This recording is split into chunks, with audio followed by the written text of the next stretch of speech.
foul there? What happened, and what were your thoughts on that? My job was to play. The whistle didn't go my way. It's a big play in the game, and just gotta move on. As you leave here at all optimistic, considering how close you are? We're a team, we don't like moral victories. We felt like we should have won the game. We played hard, we fought. It just didn't go our way.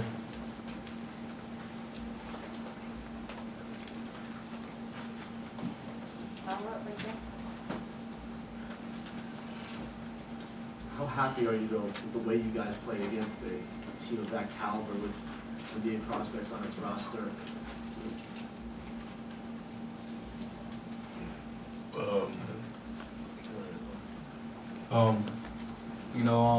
We proud that we fought back. How we competed, in the second half, but we shouldn't have digged ourselves in that big of a hole. Basically on the defensive end, leveling off penetration and getting big stops in the right time. So we just got to come out and not dig ourselves a hole. Pete, we've seen you upset after some games.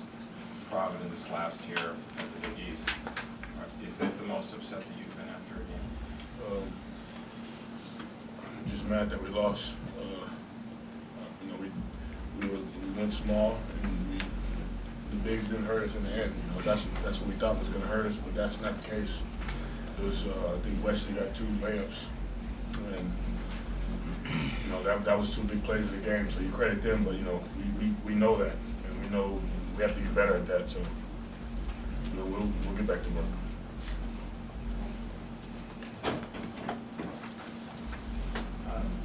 For D'Angelo, can you just describe the difficulty without Obekpa in there?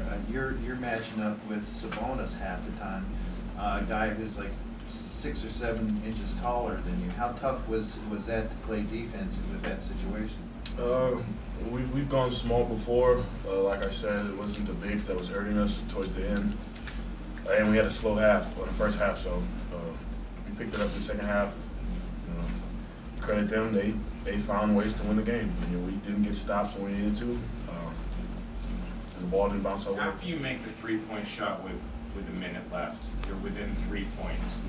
What are you envisioning happening during that final minute? We come down, get a big stop, execute on the offensive end, and get a bucket. And Phil, given that you did get the stop that they didn't score on the other end, I mean, did that next possession not go the way that you wanted? Was Jordan going to the basket not what you were looking for? Yeah, that's what we was looking for. How we drew it up. Jordan, Rashid come to the elbow and rip. It just didn't go our way when he went to the rim. But that was the right play and the right move. Anything else for the players?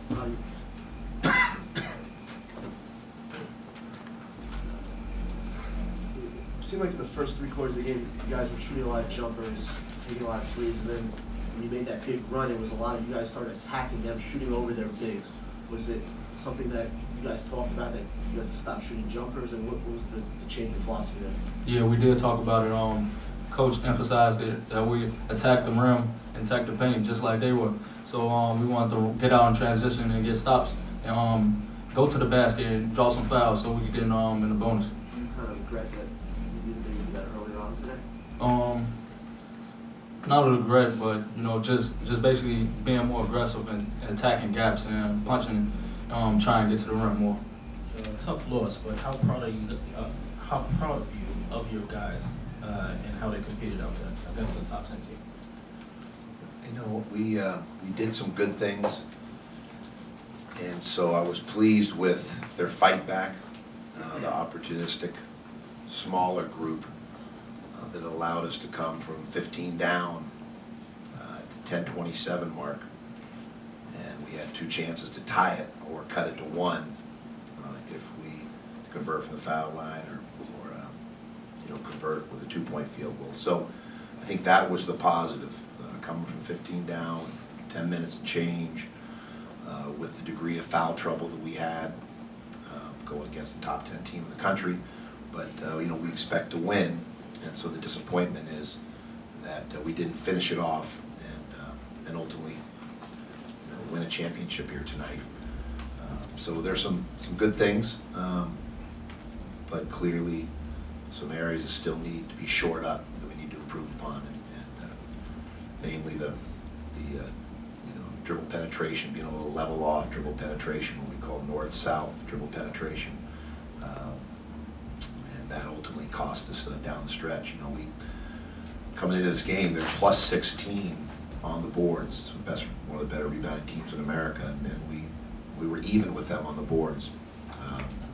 And they've been pounding people on the season, on the glass. And so with back to foul trouble, with Dom in foul trouble, and with us playing with a smaller unit, to be even on the boards with them is what allowed us to stay within distance and have a chance to win the game there late.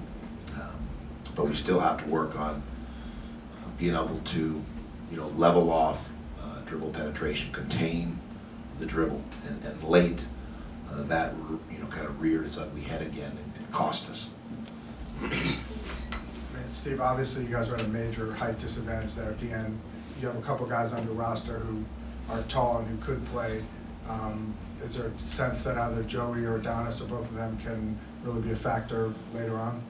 Yeah, I mean, it'll be, you know, two things. One is we have to, you know, play defense without fouling. You know, so we want to pressure the basketball, but with purpose. You know, what we call purposeful pressure, because we can't afford to get into foul trouble. And you know, there are some options that we have in terms of our big kids right now, because of the experience and the skill and the quickness. I like, you know, our smaller unit, and you know, an example is, you know, sometimes size is not as important if you have players that are quick and can anticipate and can rebound through you know, their hustle and their foot speed. And I thought our team was able to do that tonight. But you know, Gonzaga is a good team, and they do have a lot of size, a lot of lumber down low. We just did our best to offset or neutralize that, and gave ourselves a chance to win, but we just didn't get over the hump, so to speak. Steve, in the last minute of a one-possession game, you guys had two possessions.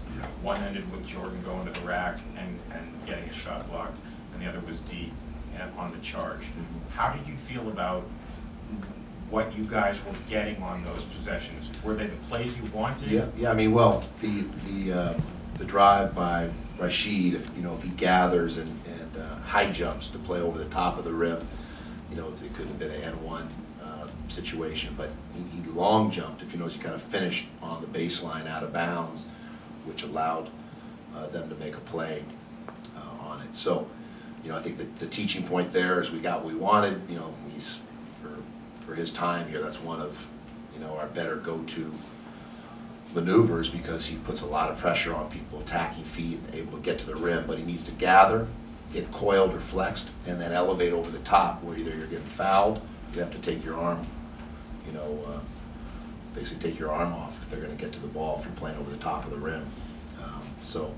And then D'Angelo, you know, I have to watch the film to see, you know, what happened there in terms of the call. But you know, that would have been nice to get 2 free throws and then be able to set our defense and then maybe have a different outcome tonight. So, but the big picture, to me, defensively, you know, the way we fought back from 15 down, offensively, we were very opportunistic. We were in a good rhythm. They cut loose. We were aggressive. But defensively, we gave up too many layups, both from the wing into the elbow penetration, and then from the top of the floor right to the rim. So that's going to be the thing we have to address and improve upon. Yes. Now the defense over the last 2 games is very much improved. What is it that what steps have you taken in order to improve your defense? You know, tonight I wasn't pleased with our defensive effort. They're the first team, I think, to shoot 50% against us.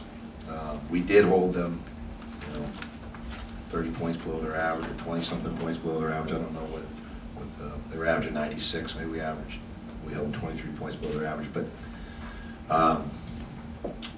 you know, I think we're at a point where you just, like most coaches, you just want to continue to get better, and you lose a game like this, and there's going to be a number of areas when we watch the game film that we can learn from, and then you have to go back through the drill work to shore up those particular aspects of play, because basketball is a game of habits, and so we have to get better at moving our feet, leveling off that dribble penetration, not reaching or lunging or opening the gate, so to speak, and allowing their guards to squirrel or scamper, you know, in for those baskets. Now, granted, with Chris Obekba out, the lead shot blocker in the country, it puts us at a real disadvantage, and that's why it's critical we don't foul.